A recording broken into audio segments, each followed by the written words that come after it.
program pembangunan patung terbesar di Nusa Tenggara Timur, khususnya di Kabupaten Kupang yang akan dibangun di Pulau Semau. Kenapa harus patung? Kita harus punya ikon, dan itu kita mendukung Bapak Bupati dan Ibu Wakil Bupati yang merasa bahwa ada sesuatu Tuhan pakai dia untuk membangun ini, pakai dia bahwa tanah ini bukan sesuatu hal yang luar biasa, kekayaan duniawi. Ketika mau menempatkan patung di Pulau Semau, dia bilang, terima kasih Tuhan, saya memberikan tanah ini karena tanah anugerah Tuhan.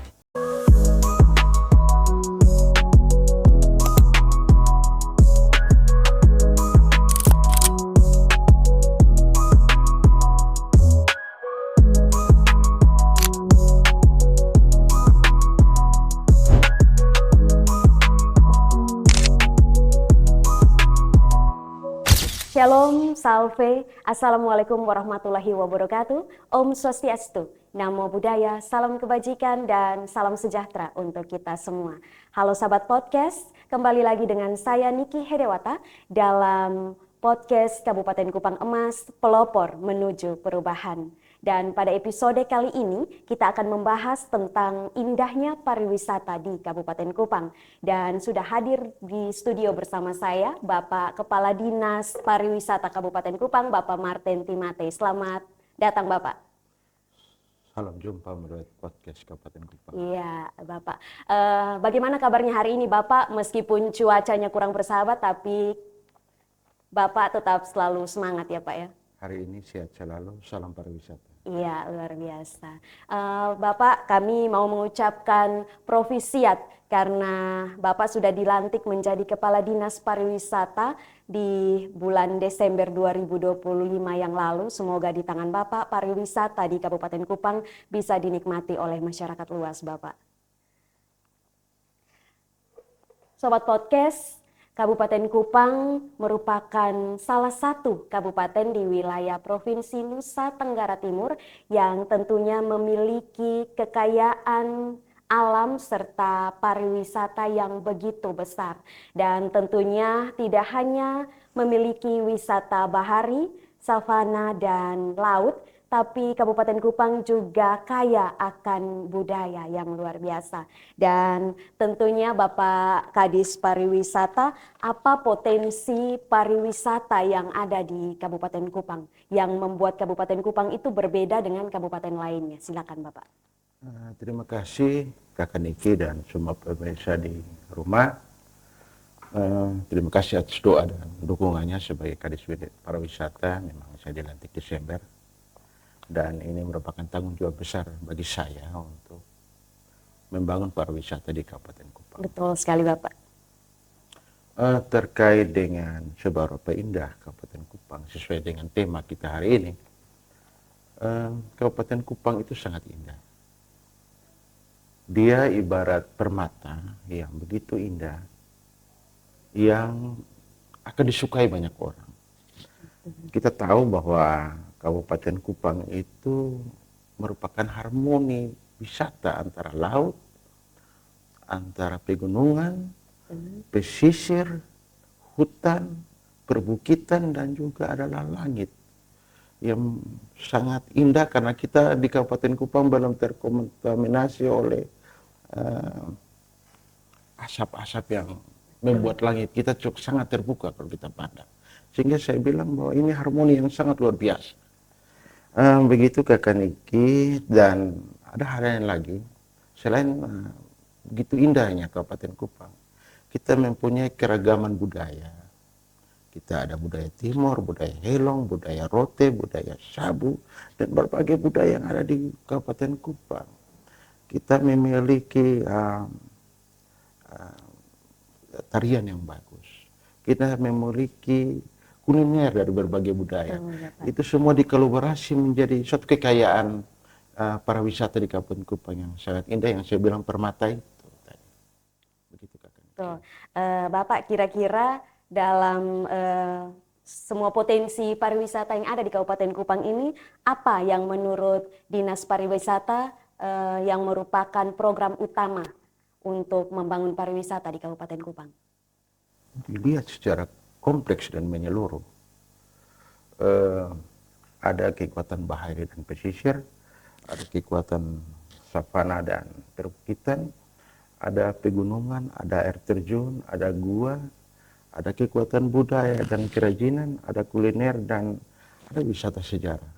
Oke Bapak. Itulah potensi kita yang sangat Iya. luar biasa dalam Kabupaten Kupang. Betul Bapak. Kira-kira program utama pada Dinas Pariwisata sendiri apa Bapak? Terkait pariwisata di Kabupaten Kupang. Terima kasih. Kabupaten Kupang ini sangat luas dan kita ada beberapa pulau yang sangat menarik. Pulau Semau, di sana 2 kecamatan. Ada Pulau Tabui, ada Pulau Kera, ada Pulau Pasir. Semua kalau dikolerasi sangat indah. Dan unggulan kita ada di pesisir pantai, ada di perbukitan, ada di kebudayaan yang tadi sebutkan tadi. Itu adalah unggulan-unggulan kita. Sebut saja Pantai Liman. Sebut saja Pantai Otan. Orang mau lihat pasir putih ke Semau. Orang mau lihat perbukitan, ada di Bukit Hiuman, Bukit Tulutubeis, dan berbagai macam tempat lagi. Orang mau melihat hutan, kita punya hutan Bipolo, kita punya hutan Timau, kita punya danau, kita punya gua, kita punya situs sejarah yang sangat banyak. Ada Rumah Raja, Baum. Luar biasa kita, Kabupaten Kupang ini. Dan dengan penuh tanggung jawab yang dipercayakan oleh Bapak Bupati sebagai anugerah Tuhan kepada saya akan berupaya agar kita naik kelas tahun 2026 ini bisa naik kelas. Memang kelas kita sudah ada. Pendahulu kita sudah buat yang bagus, kita akan naik tangga lagi, naik kelas untuk pengembangan pariwisata ke depan. Betul. Begitu Kakak Niki dan pemirsa semua. Baik Bapak Kadis, kita juga ingin tahu nih, Sobat Podcast di rumah juga ingin tahu terkait program pembangunan patung terbesar di Nusa Tenggara Timur, khususnya di Kabupaten Kupang yang akan dibangun di Pulau Semau. Itu bagaimana Bapak? Patung Yesus Memberkati ini Bapak. Begini Kakak Niki dan pemirsa semua di rumah, kita Kabupaten Kupang harus memiliki satu ikon wisata. Betul. Ikon wisata ini kalau kita kembali lagi kepada fenomena sosial, setiap perubahan itu kita mengenal 2. Perubahan yang terjadi secara evolusi dan revolusi. Kenapa harus patung? Kita harus punya ikon. Dan itu kita mendukung Bapak Bupati dan Ibu Wakil Bupati sesuai visi dan misi Kabupaten Kupang, juga tertuang dalam 8 bahwa percepatan pembangunan itu terlebih dari sektor pariwisata ini dengan adanya patung yang nanti kita akan bangun di Pulau Semau. Kita melihat bahwa patung ini sebagai ikon yang strategis dan dia memiliki nilai yang begitu pesona ketika dibangun di Pulau Semau. Dan secara jujur bahwa masyarakat Pulau Semau itu sangat antusias untuk pembangunan patung dan mereka mau menerima. Karena Pulau Semau itu secara jujur bahwa dengan adanya patung ini menjadi suatu destinasi daya tarik tersendiri. Karena dia pulau tersendiri, mempunyai wilayah pesisir sepanjang pulau itu dengan adanya patung menjadi ikon Kabupaten Kupang. Harapan kami dan mungkin harapan masyarakat dan pemirsa semua di rumah. Dengannya adanya ikon patung ini, dengan sendirinya akan menarik wisatawan domestik, wisatawan negara dan mancanegara itu datang di Kabupaten Kupang. Saya mau kasih tahu bilang begini, ketika orang datang, wisatawan datang, ketika mereka merasa senang di Kabupaten Kupang, apapun mereka akan memberikan apresiasi atau memberikan bentuk dari rasa puas dia, maka akan menumbuhkan pertumbuhan ekonomi UMKM yang ada di wilayah di mana objek wisata itu ada. Sebut saja kuliner akan bertumbuh, kerajinan akan bertumbuh, hasil-hasil tenun kita dan hasil-hasil kerajinan kita akan bertumbuh. Nah, dengan bertumbuhnya UMKM, maka sektor ekonomi akan berjalan. Itu yang kita namakan dengan industri pariwisata. Kemudian akan bertumbuh juga fotografer mungkinnya di perbukitan. Oh, iya. Akan bertumbuh. Dulu orang tidak melihat bahwa, saya kembali lagi di luar pariwisata ya. Dulu orang tidak melihat ojek ini sebagai suatu usaha. Betul. Mulai dari sekitar tahun 2003. Ketika dia ojek ini bertumbuh di Kota Kupang, Kabupaten Kupang, sekarang mulai ada yang namanya orang bilang Ojek online, terus Grab, Grab dan Naksi, segala macam. betul. Nah, pariwisata juga kita akan ciptakan seperti itu. Betul, Pak. Itu kalau kita kerja kolaborasi antara pemerintah, Dengan stakeholder ya Pak. stakeholder, pihak pengembang dan asosiasi-asosiasi. Banyak asosiasi yang ada di tingkat nasional, tingkat provinsi, tapi di Kabupaten Kupang belum. Secara jujur bahwa ketika saya terpilih menjadi Kepala Dinas Pariwisata, saya selalu membangun komunikasi yang intensif dengan staf saya. Kenapa harus begitu?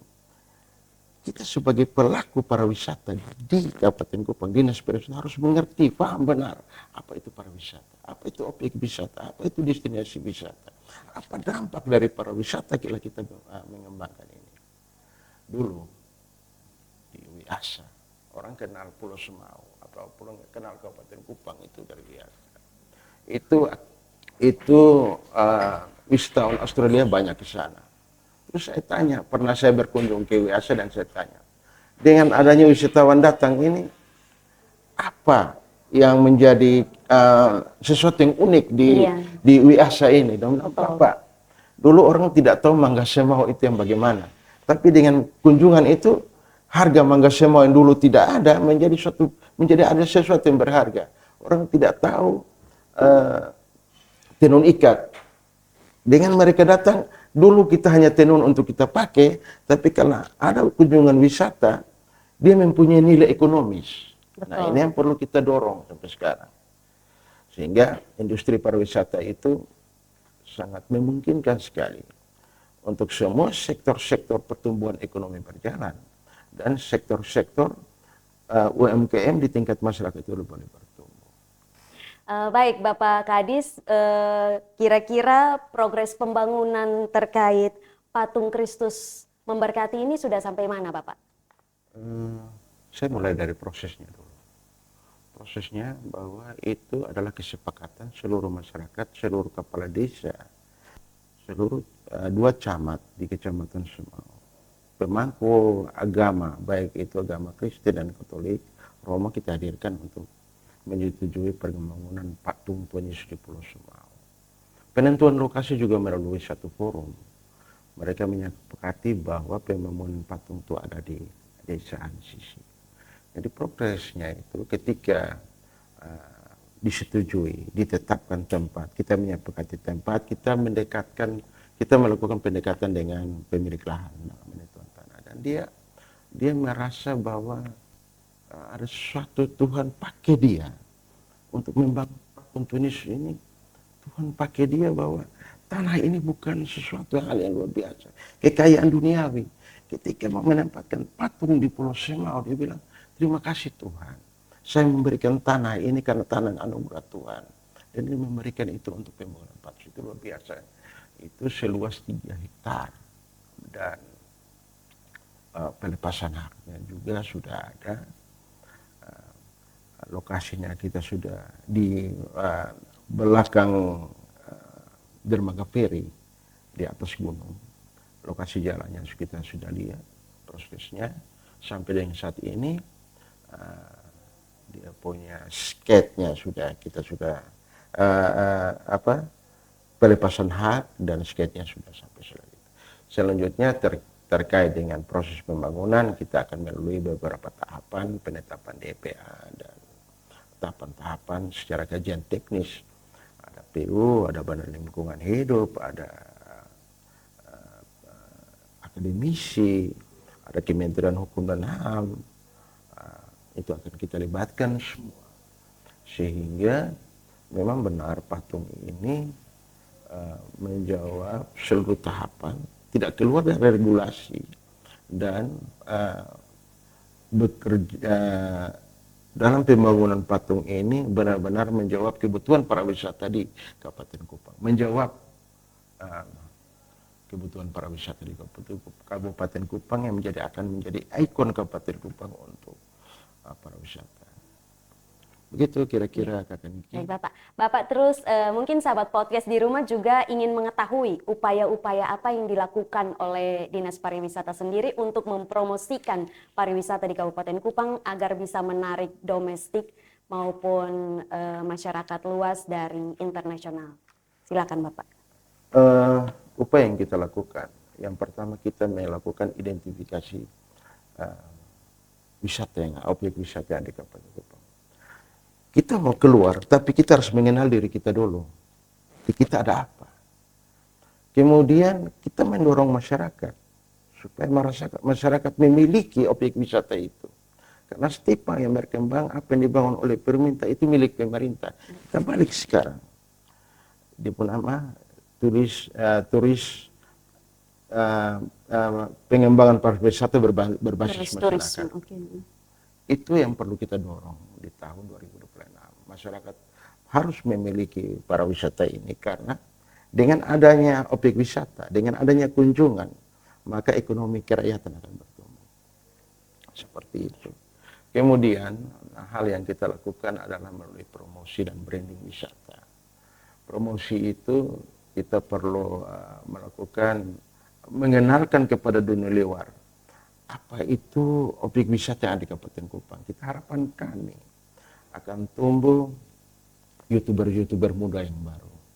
Teman-teman wartawan akan membantu kami untuk membantu mempromosikan pariwisata. Juga akan tumbuh pelaku-pelaku wisata. Jujur, Kakak Niki dan pemirsa di rumah, kita Kabupaten Kupang secara jujur perkembangan perhotelan masih kurang kita di Kabupaten Kupang. Nah, kenapa perhotelan ini penting? Orang mau datang nginapnya di mana? Jujur karena pengunjung ini mempunyai klaster masing-masing. Ada klaster yang harus menginap di hotel, ada yang klaster yang mau menginap di homestay, ada yang klaster yang datang mau menginap ketika ada tenda kecil. Nah, mereka mau nginap di situ. Kita memberikan ruang yang seluas-luasnya kepada pengunjung atau pariwisata itu. Mau betah dan mau datang di Kabupaten Kupang. Iya. Seperti itu Kakak Niki. Baik Bapak. Dan kira-kira apa tantangan yang dialami dalam proses pembangunan pariwisata Bapak? Yang pertama, tantangan itu dari dalam. Sebagai tuan rumah yang baik, tentu dalam melayani tamu, kita harus menjadi tamu yang sopan. Tamu yang bagaimana menghargai, tuan rumah yang menghargai tamu sebagai raja. Ingat bahwa ada satu teori kebutuhan Abraham Maslow, dia mengatakan begini, kebutuhan akan prestise itu penting. Pengunjung adalah tamu, pengunjung adalah raja. Sehingga harapan kami ada destinasi wisata yang ada di setiap desa, kelurahan, kecamatan, dan masyarakat yang menjadi bagian dari itu menjadi tamu yang baik. Yang kedua, bahwa dari pemerintah kita akan mencoba mendorong para wisata ini supaya dikenal oleh dunia lebih luas lagi. Itu tantangan kita. Yang ketiga, kita kurang kerja kolaborasi. Kolaborasi antara sesama OPD di lingkungan pemerintah Kabupaten Kupang. Sebut saja begini. Dinas Pariwisata bekerja sama dengan Dinas Pertanian. Kenapa harus kerjasama lintas itu? Orang mau menanam jeruk, atau menanam kopi, atau menanam hortikultura. Itu bagian dari bagaimana dia mencintai lingkungan. Kakak Niki, pengunjung, yang namanya pengunjung adalah bagian dari pariwisata. Bagaimana kalau anak-anak kita, sekolah, mahasiswa, pergi ke Bukit Yumon, atau pergi ke tempat-tempat yang mau ditanam jeruk dan kopi, dan memberikan ruang kepada mereka tanam. Itu kebanggaan yang luar biasa. Betul sekali Pak. Yang kedua, ketika ada panen kopi atau panen jeruk, kita kerja kolaborasi. Mau panen, kita mengundang kita punya komunitas-komunitas, kita panen jeruk, masyarakat terbantu secara ekonomi dan mereka mampu melaksanakan kegiatan. Kolaborasi banyak. Juga ada kita punya Pokdarwis, kelompok sadar wisata yang ada di tingkat desa, kelurahan, dan kecamatan. Itu yang perlu kita kerja kolaborasi, sehingga melalui dia merupakan jembatan antara masyarakat dan pemerintah. Kemudian asosiasi-asosiasi, kolaborasi dengan asosiasi belum tersentuh selama ini. Ada namanya ASITA, Asosiasi Perhotelan dan Restoran. Ada HMI, asosiasi tentang pramu wisata, pemandu wisata. Itu kita belum bentuk. Pemerintah menyediakan ruang bahwa dia sebagai jembatan antara masyarakat dan pengunjung. Pemerintah ada di tengah-tengah. Iya, betul. Dengan asosiasi kerja kolaborasi, maka kita merangsang pelaku ekonomi, pelaku pariwisata, mau secara rela datang ke Kabupaten Kupang untuk berinvestasi di Kabupaten Kupang. Ya mungkin dengan perizinan-perizinan, kita perlu dorong itu secara bersama. Karena pariwisata yang saya sebutkan tadi, industri wisata itu kolaborasi dari berbagai sektor. Baik itu sama pemerintah, pihak ketiga pengembang pariwisata, masyarakat, kita harus sama-sama. Itu tantangan yang paling besar dalam perkembangan pariwisata di Kabupaten Kupang. Begitu Kakak. Ya, Bapak, lalu rencana strategis apa yang digunakan oleh Bapak sebagai Kepala Dinas Pariwisata dalam pengembangan pariwisata di Kabupaten Kupang? Yang pertama itu komunikasi efektif. Manusia selalu hilang komunikasi. Komunikasi antara pemerintah dan masyarakat, komunikasi antara pemerintah dalam ini dinas pendidikan dan pemerintah desa dan kelurahan, komunikasi antara dinas pariwisata dan pemerintah kecamatan stakeholder. Komunikasi kata kunci. Kita tidak bisa bermimpi kalau bilang begini. Ini perencanaan bagus tanpa komunikasi tidak akan jalan. Betul, Pak. Itu membangun satu objek wisata dalam satu wilayah, tapi komunikasi kita tidak bangun, tidak akan jalan. Yang pertama komunikasi. Yang kedua itu yang perlu kita bangun adalah kerjasama, kerja kolaboratif yang disebutkan banyak tadi. Ini strategi-strategi karena dengan kolaborasi, ada istilah orang tua dulu bilang begini, berat sama dijinjing, ringan sama dipikul. Bahasa-bahasa ini menjadi inspirasi bagi kita. Harusnya kita kembali kepada apa yang dulu orang tua lakukan. Yang ketiga, strategi kita adalah promosi dan branding. Promosi ini sangat penting. Orang tidak mungkin akan mengenal objek wisata yang tadi disebutkan tadi. Pantai Tuk Apu, Pantai Sulamanda, Pantai Manikin, Pantai Liman, Pantai Otan, terus Bukit Yumon, terus ada di kecamatan yang lain. Orang tidak tahu kalau promosi itu tidak jalan dan branding itu tidak jalan. Branding ini sangat kuat dan penting. Saya kasih contoh bilang begini. Orang tahu Honda, tapi dia bilang ada Beat, Honda Beat. Itu branding. Iya. Ketika dia sebut Beat itu Honda. Atau kita duduk saja begini, yang lewat itu apa? Honda. Nah ini branding ini yang kita perlu ciptakan di Kabupaten Kupang. Satu saat kita secara bersama-sama kita akan duduk dan kita menciptakan branding ketika orang sebut tentang branding ini, oh itu di Kabupaten Kupang, itu ada di Semau, itu ada di Bukit Yumon. Saya tertarik sedikit dengan Bukit Yumon. Di Bukit Yumon itu ada padang sabana yang luas, ada perbukitan, ada binatang-binatang liar yang masih ada di sana. Dan di sana ada observatorium melihat langit. Mungkin saja di kemudian hari branding di Bukit Yumon itu Bukit 1000 bintang bagaimana. Orang kalau lihat savana sudah biasa, tapi Bukit 1000 bintang ada di mana? Di Bukit Yumon. Dan itu baru pertama kali di Indonesia. Jujur, bahwa ketika kita melihat daerah-daerah lain, sebut saja Kota Kupang, mau melihat langit sekarang susah. karena polusi udara. Tapi kalau ke Bukit Tiumen kita bisa melihat langit dengan sangat indah. Sehingga orang ke Bukit Tiumen itu tidak hanya pagi ketika panen jeruk yang tadi saya omong kerjasama lintas SKPD, orang tidak saja melihat sore ketika matahari terbenam, tapi dia akan berdiam diri bagaimana melihat bintang di malam hari. Yang tadi saya sebutkan tadi 1000 bintang itu. Luar biasa Kabupaten Kupang ini Kakak Niki kalau kita mau eksplor secara baik. Memang secara jujur bahwa yang saya sebutkan tadi adalah beberapa titik, tapi kita telah mengidentifikasi di Kabupaten Kupang ada sekitar 70 lebih titik objek wisata. Jika kita eksplor secara baik, orang tidak mungkin lagi pergi ke tempat yang lain. Mau wisata ke Kabupaten Kupang, lautnya ada, bukunya ada, hutannya ada, budayanya ada. Makanya saya bilang Kabupaten Kupang itu permata dari timur yang sangat indah. Orang mau melihat dari jauh, indah, melihat dari dekat, indah. Itulah Kabupaten Kupang. Baik Bapak Kadis Pariwisata, selanjutnya apa sarana dan prasarana apa yang sudah dibangun oleh pihak Dinas Pariwisata sendiri untuk bisa menarik wisatawan datang ke Kabupaten Kupang? Yang pertama patung itu sendiri akan dibangun di sana.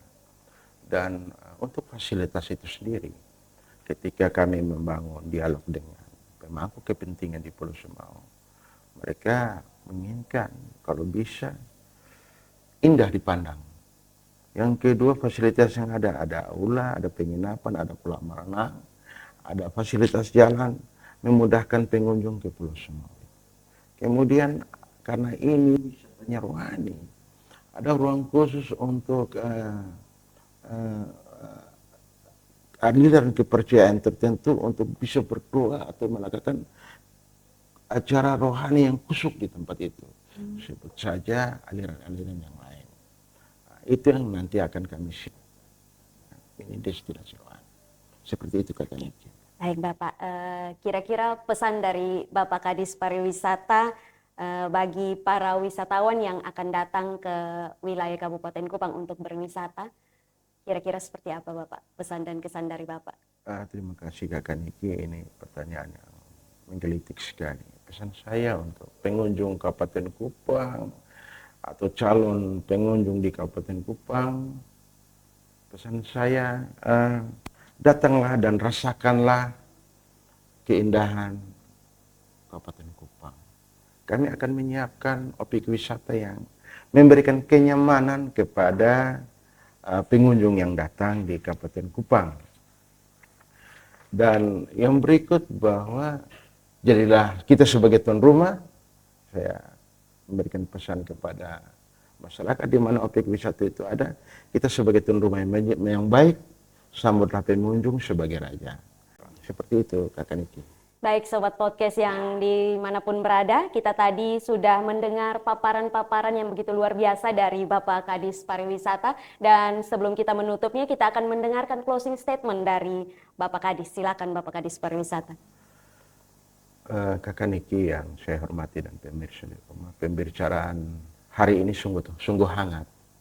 Dan saya terima kasih hadir di podcast Kabupaten Kupang Emas, Bapak. Kupang Emas ini, dan saya merasa bangga, saya merasa dihargai dari Dinas Pariwisata.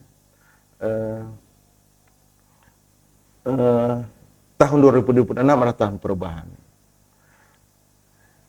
Dengan Dinas Pariwisata kita yang baru sekarang, kita akan melakukan berbagai perubahan yang seperti saya katakan awal, kita akan ikhlas. Dan pintu rumah Dinas Pariwisata akan terbuka bagi siapa saja.